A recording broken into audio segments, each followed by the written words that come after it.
Please join me in welcoming Denzel Washington.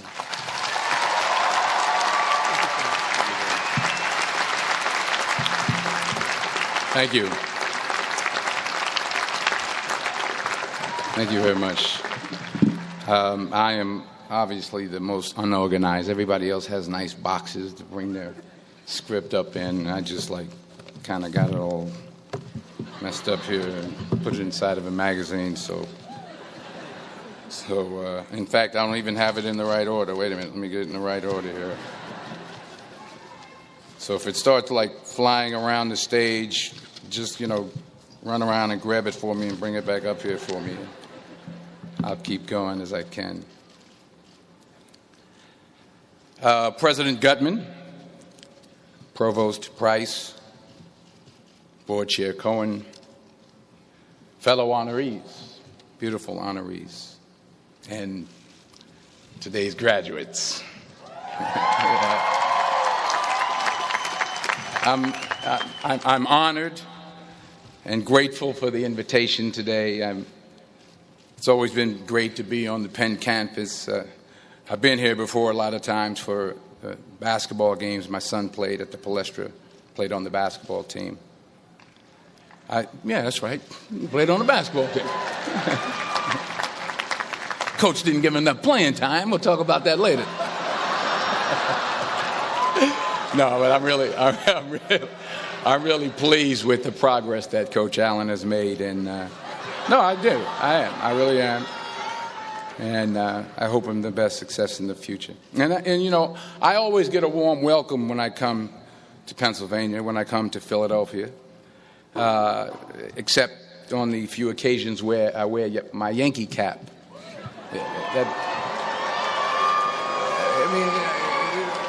What's wrong with that?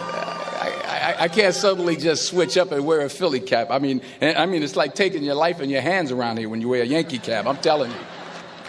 I met a couple of guys, and they were like, "Hey, we love you, Denzel, but, you walking around with that hat on. We don't care who you are." So you'll be happy to see that I'm not wearing my Yankee cap today. I'm wearing my Yankee socks, my Yankee T-shirt, my Yankee jock shorts, my Yankee underwear, my Yankee toe warmers, but not my Yankee cap. But still, I'll be honest with you, I'm a little nervous. I'm not used to speaking at a graduation of this magnitude. It's a little overwhelming. It's out of my comfort zone. You dress me up in army fatigues or throw me on top of a moving train, someone said, unstoppable, or ask me to play Malcolm X, Reuben Hurricane Carter, or Alonzo from Training Day. I can do that. But a commencement speech, it's a very serious affair, and it's a very different ball game. There are literally thousands and thousands of people here. And for those who say, well, you're a movie star, millions of people watch you and watch you speak all the time, well, that's true. That's technically true. But I'm not actually in the theater watching them watching me. I think that makes sense. I mean, I'm not there when they call for a fidget around or pull out their iPhones or text their boyfriend or scratch their behinds or whatever it is they're doing in the movie theater. But from up here, I can see every single one of you. And that makes me uncomfortable. So please, don't pull out your iPhones and don't text your boyfriend until after I'm done. Please. If you have to scratch your behind, I understand. Go ahead. I was thinking about this speech, what I should say. I figured the best way to keep your attention would be to talk about something, really like juicy Hollywood stuff. Like I thought I could talk about me and Russell Crowe getting in arguments on the set of American Gangster, but I said, no, you're a group of high-minded intellectuals. You're not interested in that. Or maybe not. I thought about a private moment I had backstage with Angelina Jolie in a dressing room after the Oscars. But I said, no, I don't think so. This is an Ivy League school, and Angelina Jolie half naked in a dressing room. Who wants to hear about that?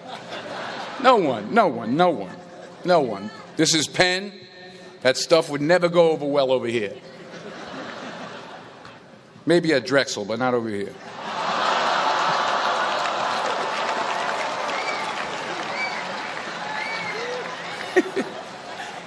Woo, I'm in trouble now. So I was back to square one, feeling the pressure. So now you're probably thinking, if it was going to be this difficult, this much pressure, why did I even accept today's invitation in the first place? Well, you know, my son goes here. That's number one. That's a good reason. And I always like to check to see how my money's being spent. And I'm sure there's some parents out there who can relate to what I'm talking about. Yeah. To everybody upstairs. And there were some other good reasons for me to show up. Sure, I got an Academy Award, but I never had something called a magic meatball after waiting in line for half an hour at the food truck. Yeah? Yes, I talked face-to-face with President Obama, but I never talked face-to-face with a guy named Queeter who sings bad songs over at Smokes on Tuesday night. I never been to Buies. I never been to Hemos. Yes, I have played a detective who battles demons, but I've never been to a school in my life where the squirrel population has gone bananas. I mean, they're breaking in the dorm rooms, they're walking around campus. I think I saw some carrying books on their way to class. So I had to be here. I had to come. Even though I was afraid I might make a fool of myself. In fact, if you really want to know the truth, I had to come exactly because I might make a fool of myself. Now, what am I talking about? Here it is. I found that nothing in life is worthwhile unless you take risks. Nothing. Nelson Mandela said, "There is no passion to be found playing small and settling for a life that's less than the one you're capable of living." Now, I'm sure in your experiences in school and applying to college and picking your major and deciding what you want to do with life, I'm sure people have told you to make sure you have something to fall back on. Make sure you got something to fall back on, honey. But I never understood that concept, having something to fall back on. If I'm going to fall, I don't want to fall back on anything except my faith. I want to fall forward. I figure at least this way I'll see what I'm going to hit. Fall forward. This is what I mean. Reggie Jackson struck out 2,600 times in his career, the most in the history of baseball. But you don't hear about the strikeouts. People remember the home runs. Fall forward. Thomas Edison conducted 1,000 failed experiments. Did you know that? I didn't know that. Because the 1,001st was the light bulb. Fall forward. Every failed experiment is one step closer to success. You've got to take risks, and I'm sure you've probably heard that before, but I want to talk to you about why that's so important. I got 3 reasons, and you can pick up your iPhones. First, you will fail at some point in your life. Accept it. You will lose. You will embarrass yourself. You will suck at something. There's no doubt about it. And I know that's probably not a traditional message for a graduation ceremony, but hey, I'm telling you, embrace it because it's inevitable. And I should know. In the acting business, you fail all the time. Early on in my career, I auditioned for a part in a Broadway musical. Perfect role for me, I thought, except for the fact that I can't sing. So I'm in the wings. I'm about to go on stage, but the guy in front of me, he's singing like Pavarotti. He's just, and he's just going on and on and on, and I'm just shrinking. I'm getting smaller and smaller. So they say, "Oh, thank you very much, and you'll be hearing from us." So I come out with my little sheet music, and it was Just My Imagination by the Temptations. That's what I came up with. So I hand it to the accompanist, and she looks at it and looks at me and looks out at the director and was like, all right. So I start, I'm going to sing. I'm like, it's just my imagination once again, and then coming away with me. And I'm not saying anything, so I'm thinking I'm getting better. So I start getting into it. It was just my imagination. Running. They say, oh, yeah, thank you. Thank you very much, Mr. Washington. Thank you. So I assumed I didn't get the job. But the next part of the audition, he called me back. The next part of the audition is the acting part of the audition. Now I'm like, hey, okay, maybe I can't sing, but I know I can act. So they pair me with this guy. And again, I didn't know about musical theater. And musical theater is big, so they can reach everyone all the way in the back of the stadium. And I'm more from a realistic, naturalistic kind of acting where you actually talk to the person next to you. So I don't know what my line was. My line was, well, hand me the cup. And his line was, well, I will hand you the cup, my dear. The cup will be there to be handed to you. I said, oh, okay. Well, should I give you the cup back? Oh, yes, you should give it back to me because you know that is my cup and it should be given back to me. I didn't get the job. But here's the thing. I didn't quit. I didn't fall back. I walked out of there to prepare for the next audition and the next audition and the next audition. I prayed. I prayed and I prayed. But I continued to fail and fail and fail. But it didn't matter because you know what? There's an old saying, you hang around the barbershop long enough, sooner or later you're going to get a haircut. So you will catch a break, and I did catch a break. Last year, I did a play called Fences on Broadway. Someone talked about it. Won the Tony Award. And I didn't have to sing, by the way. But here's the kicker. It was at the Court Theater. It was at the same theater that I failed that first audition 30 years prior. The point is, and I'll pick up the pace, the point is every graduate here today has the training and the talent to succeed. But do you have the guts to fail? Here's my second point about failure. If you don't fail, you're not even trying. I'll say it again. If you don't fail, you're not even trying. My wife told me this great expression. To get something you never had, you have to do something you never did. Les Brown's a motivational speaker. He made an analogy about this. He says, imagine you're on your deathbed, and standing around your deathbed are the ghosts representing your unfulfilled potential. The ghost of the ideas you never acted on. The ghost of the talents you didn't use. And they're standing around your bed, angry, disappointed, and upset. They say, we came to you because you could have brought us to life, they say. And now we have to go to the grave together. So I ask you today, how many ghosts are going to be around your bed when your time comes? You've invested a lot in your education, and people have invested in you. And let me tell you, the world needs your talents. Man, does it ever. I just got back from Africa like 2 days ago, so if I'm rambling on, it's because I'm jet lagged. I just got back from South Africa. It's a beautiful country, but there are places there with terrible poverty that need help. And Africa is just the tip of the iceberg. The Middle East needs your help. Japan needs your help. Alabama needs your help. Tennessee needs your help. Louisiana needs your help. Philadelphia needs your help. The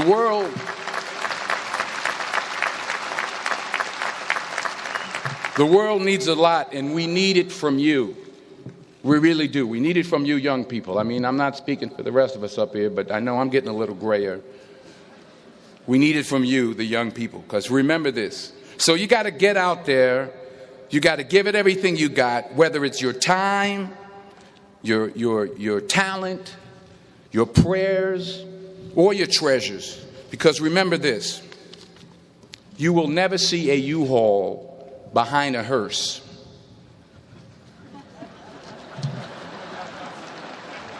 I'll say it again.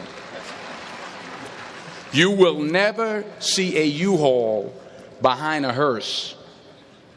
You can't take it with you. The Egyptians tried it, and all they got was robbed. So the question is, what are you going to do with what you have? I'm not talking about how much you have.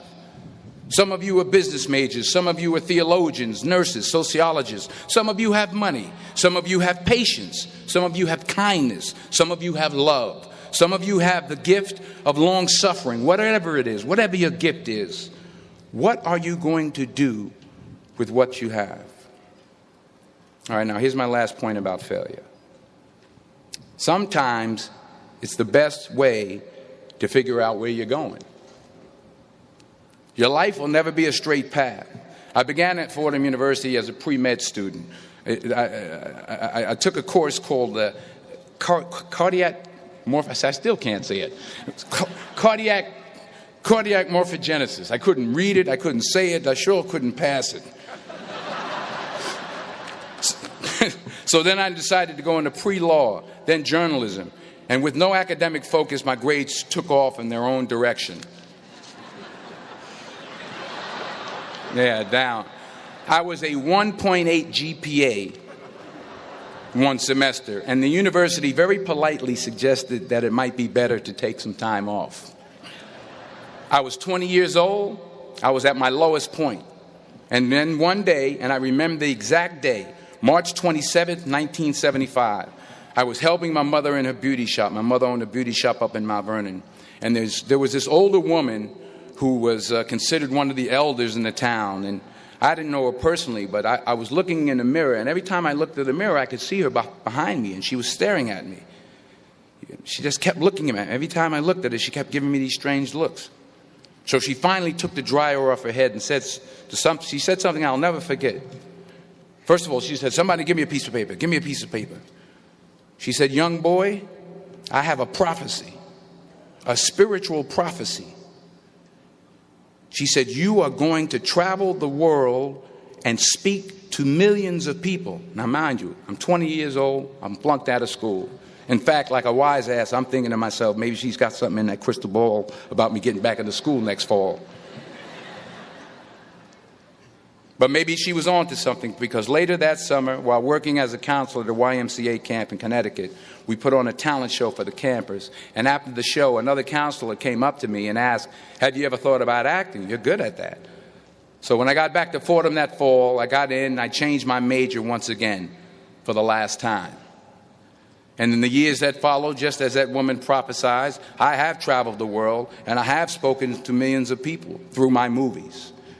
Millions who up till this day couldn't see me, who up till this day I couldn't see while I was talking to them, and they couldn't see me. They could only see the movie. They couldn't see the real me. But I see you today, and I'm encouraged by what I see. And I'm strengthened by what I see. And I love what I see.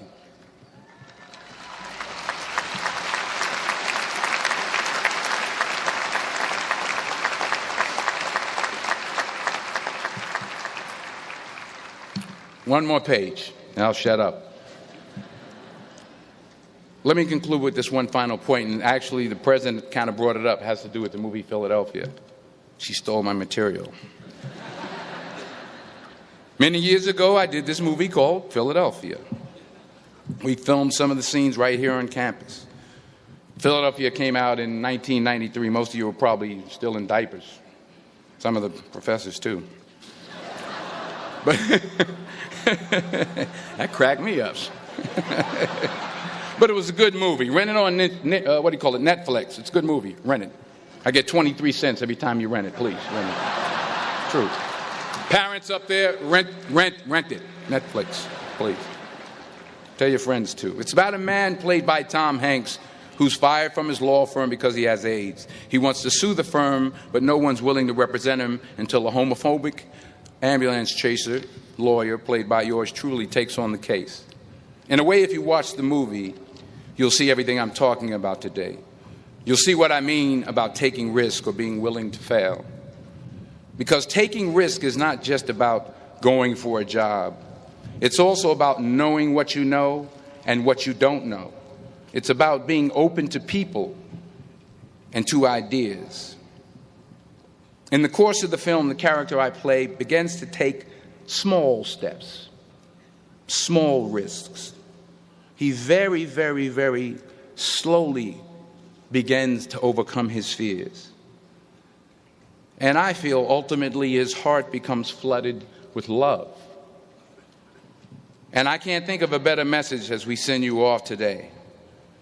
To not only take risks, but to be open to life, to accept new views, and to be open to new opinions, to be willing to speak at a commencement at one of the best universities in the country, even though you're scared stiff. While it may be frightening, it will also be rewarding. Because the chances you take, the people you meet, the people you love, the faith that you have, that's what's going to define you. So members of the class of 2011, this is your mission. When you leave the friendly confines of Philly, never be discouraged. Never hold back. Give everything you got. And when you fall throughout life, and maybe even tonight after a few many glasses of champagne, remember this: fall forward. Congratulations. I love you. God bless you. I respect you.